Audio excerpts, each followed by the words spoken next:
এক ভাই প্রশ্ন করেছেন, নামাজের জন্য আরবিতে নিয়ত করা কি আবশ্যক নাকি বাংলাতেও নিয়ত করলে চলবে?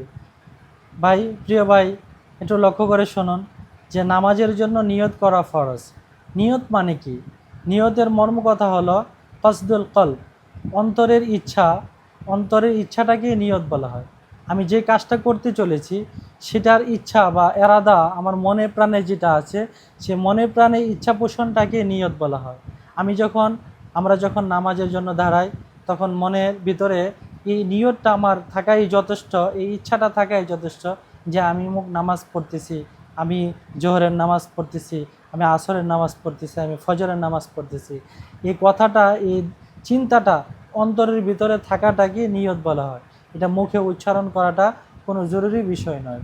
অতএব আরবিতে নিয়ত করা অথবা বাংলাতে নিয়ত করা ভাষার তারতম্যের এখানে তেমন কোনো বিষয় না।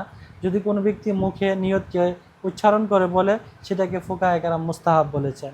অতএব কেউ যদি বাংলা না বলে আরবি বলে তাও হয়, আরবি না বলে যদি বাংলা বলে, বাংলাতে নিয়ত করে তাও হয়। তবে অন্তরের নিয়তটাই হচ্ছে আসল নিয়ত এবং সেটাই যথেষ্ট।